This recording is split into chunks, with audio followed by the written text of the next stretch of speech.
Hey, happy Tuesday, everybody. This is Eric in the Card Closet. Thanks for joining me for another episode. I'm going to start off with our guest for the night, episode 409. And this gentleman has 409 career home runs. Could have used him on episode 408 as well because he has 408 career doubles. But let me walk through his history a little bit and see if you can figure out who he is. He was drafted in 1998 by the Boston Red Sox. His rookie cards are from 2001, and Donruss, Leaf, Fleer, and Upper Deck all had rookie cards of his. Topps first card was in 2002, and the Topps traded in rookies set. In 2003, he made the Topps base set as a future star, and he shared the card with Hank Blaylock. And then finally in 2004, he got his own Topps card, and it's a Topps Rookie Cup card. He played 14 seasons. He was a 3-time All-Star, 5-time Gold Glove winner, 3-time Silver Slugger. Those Gold Gloves were won at first base. All of his cards are big boy cards because he's a big fella. And he was first baseman for the 2009 World Series champion New York Yankees. Have you figured him out?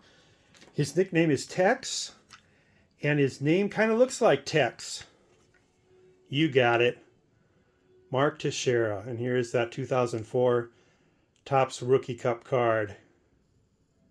So Mark Teixeira will join us today. You know, one of the hallmarks of this channel is my set building and set spotlights, and it's been a long time since I've done a set spotlight. And long-time viewer, subscriber Don Luca, by request here, has asked to see the 1977 Topps football set. And yes, I do take requests. I've got pretty much every set, basketball, football, baseball, from 1970 to current.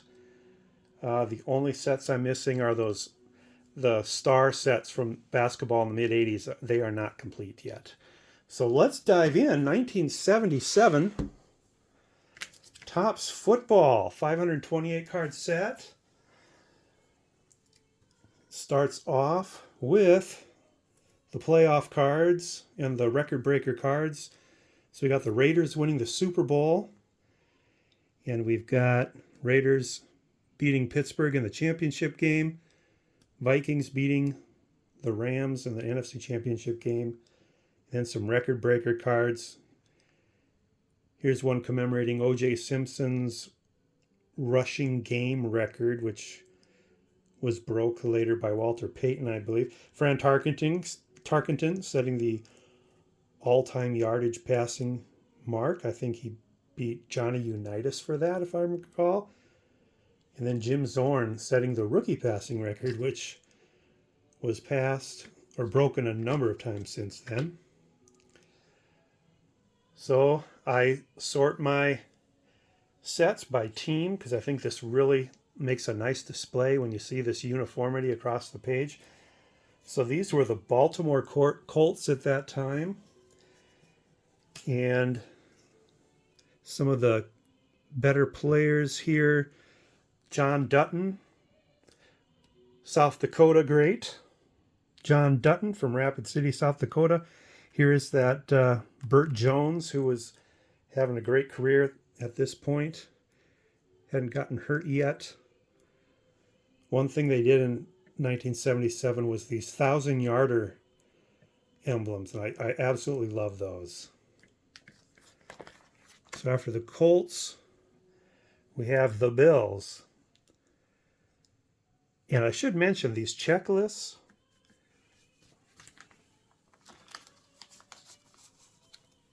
Some of them are going to be marked in my set, and some of them are not going to be. but the back of the checklist have these all-time team leaders. So it's kind of interesting to look at these records as they stood in 1977 and realize that, not many of them even stand anymore today. It's just how it goes. There is also a separate checklist set outside the Topps base set. So we get to the Bills. We've got Joe DeLamielleure, Hall of Famer.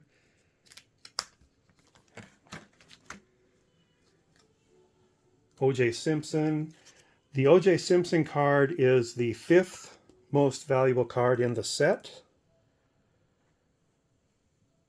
On to the Bengals. Archie Griffin, 2-time Heisman Trophy winner. He remains the only two-time Heisman Trophy winner even all these years later. See, like I said, some of these are going to be marked. So we get to the Browns.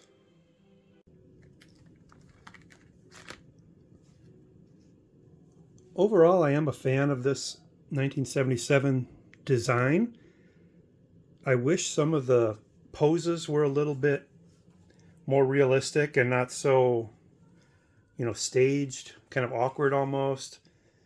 But boy, when they have these in-game action shots, Greg Pruitt, Brian Sipe, those are really, really cool. I like those. They do have some good action shots in here. And I do like the All-Pro banner. Very similar to the All-Star banner that Topps baseball sets had in those years. So here's another South Dakota great, Lyle Alzado. Went to Yankton College. And we get into the Broncos. Got a 1,000-yarder and Otis Armstrong.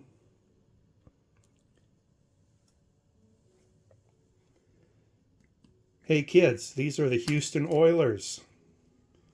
They were a football team, and they became the Tennessee Titans. So at quarterback, we had the veteran John Hadel.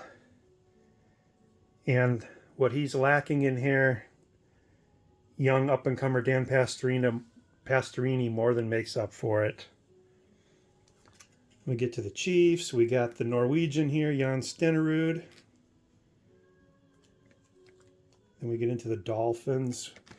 Dolphins weren't as strong in 77 as they had been earlier in the 70s, but they've still got a lot of good players here, like Bob Greasy. Jim Langer went to South Dakota State University.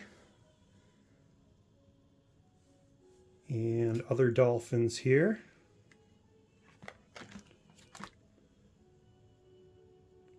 Then we get to the Patriots. Steve Grogan. I was a fan of his after he'd been around a little bit. This is Mike Haynes' rookie card, and he's a All-Pro on his rookie card, so I think that's pretty neat. A lot more Patriots here. John Smith, he always seems to have a nice photo on his cards. New York Jets.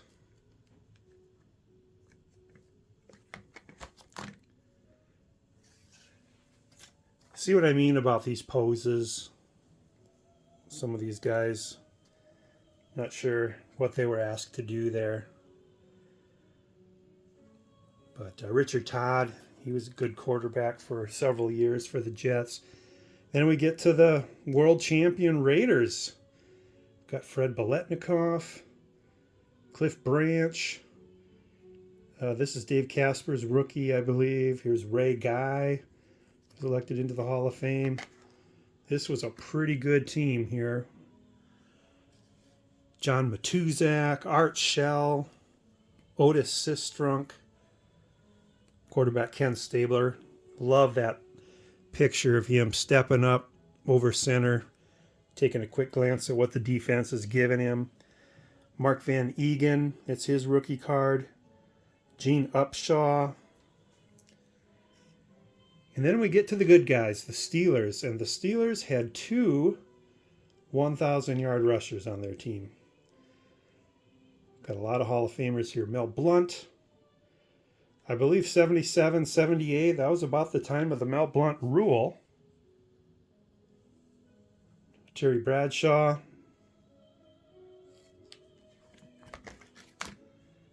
Mean Joe Green. L.C. Greenwood. A lot of people would like to see him in the Hall of Fame. Jack Ham. He's a Hall of Famer. Franco Harris, the late great. This is John Kolb's rookie card. Hall of Famer Jack Lambert, one of the best middle linebackers of all time.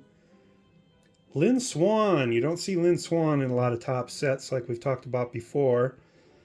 Mike Wagner's been getting some Hall of Fame talk whenever the Veterans Committee comes around. Here's Bobby Walden. You know, as a kid, I saw that card and I thought, that guy looks like he's 80 years old in that picture. And then Mike Webster's rookie card.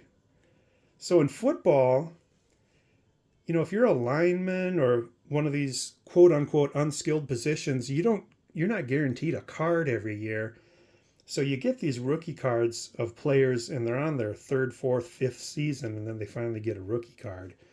That's what happened with Mike Webster here. Jump over to the San Diego Chargers. Legendary Dan Fouts. He was a year or two away from becoming a very prolific passer. Here's Charlie Joyner, who shared in the spoils. And Ricky Young, he was a popular guy around here because he was on the Vikings after this. Then we get to the Seattle Seahawks. This is the biggest rookie card in the set. It's Steve Largent's rookie card. He'd set all kinds of receiving records. He was that era where every 3-4 years the all-time reception and all-time yardage leader was changing hands until finally Jerry Rice came along and put it to bed for a number of decades. But this Largent is the second most valuable card in the set.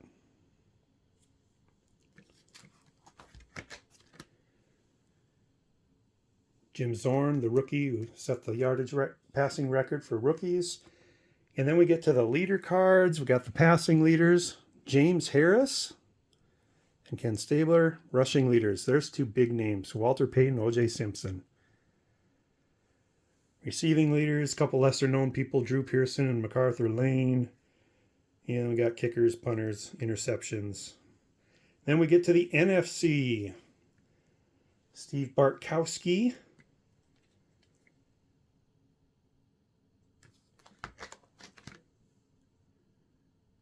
Then we go to the Chicago Bears. Wally Chambers, who had played a number of years for the Vikings, was on the Bears at this point. I love the name of this guy as a kid. Virgil. I say Livers. I've never actually heard it pronounced. Maybe it's Livers. But right here, this is the most valuable card in the set. It's Walter Payton, and it is a 1,000-yarder. That reminds me, I was gonna show you. There's the second 1,000-yarder for the Steelers. So they had Rocky Bleier and Franco. I wish they'd have kept doing those 1,000-yarders, and I wish they'd have done them for receivers too, not just the rushers. So that is the Bears. Then we get into the Cowboys. You know, 77, they were an awesome, awesome team. Look at all these names here. Cliff Harris, he's the one that got body slammed by Jack Lambert in Super Bowl 10. Here's Ed Too Tall Jones. Harvey Martin. Look at these guys. Cowboys were stacked. Drew Pearson, Preston Pearson, who had been on the Steelers. Here's Roger Staubach, fourth most valuable card in the set. And the up-and-comer rookie card, going to replace Roger in a few years. Just a punter at this point, Danny White.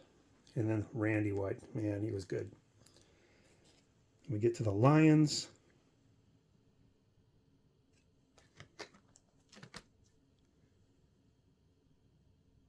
Not really anybody of note there. We get to the Packers. Brockington. Lynn Dickey. Good players. Not so many names left from their dominance about 7 years before this were left. My memories of this set, I know that I got some packs of 77 Topps football as a kid. I don't remember opening them like I do the baseball from that year. My earliest recollection of opening football cards is 78 Topps, but I know I had some in my collection early on, and I remember trading them with cousins especially. Here's Pat Hayden, great quarterback. Harold Jackson.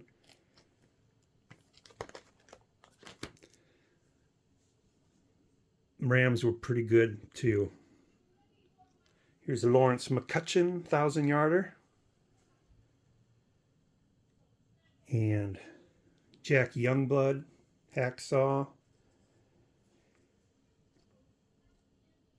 And the Vikings, local favorite around here. Purple's always been my favorite color, so I really like the Viking uniforms. But here we've got Chuck Foreman. Wally Hilgenberg was on the team a long time. A lot of these Vikings were on the teams for many years. Carl Eller. I met some of these guys like Matt Blair and Bobby Bryant when they came. I was living in Sioux Falls when I was a kid, South Dakota, and they came to town. And they played a basketball game.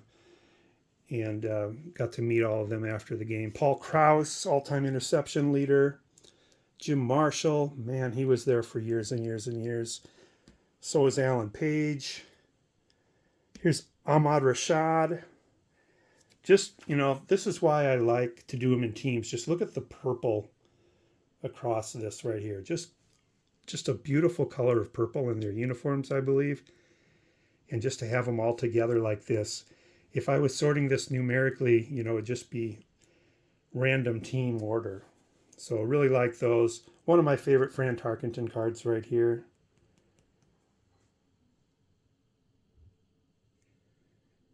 Mick Tingelhoff.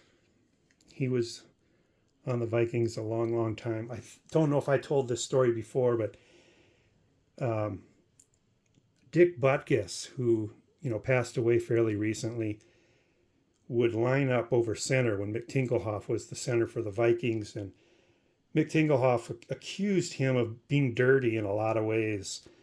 And an interviewer asked Butkus about these things that Tingelhoff was accusing him of lining up over center and doing. And he'd say, Mick Tingelhoff says you did this. And Butkus says, no, I never did that. Mick says that you did this. Butkus is like, no, I never did that. Mick says you'd line up over the ball before you snap it, and then you'd spit out down onto the football. Little pause. Butkus says, I might have done that.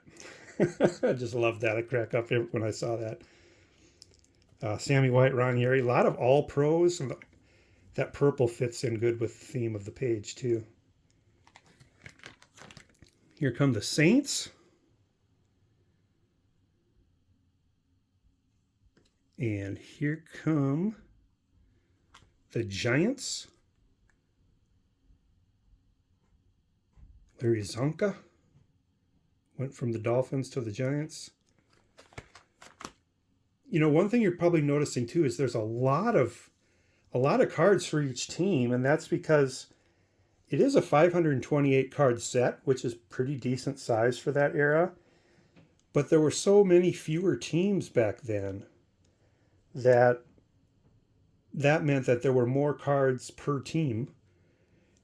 And that meant you'd get these guys in there like tackles and defensive tackles, guards, special team players would make the set. And nowadays, when there's only 8 or 9 cards per team in a set, you don't get this variety of players. So I really like this era of top sets for that reason too. Look at all these Eagles. A couple full pages of Eagles. Harold Carmichael, great receiver. I think I missed somebody. Wanted to mention Harry Carson.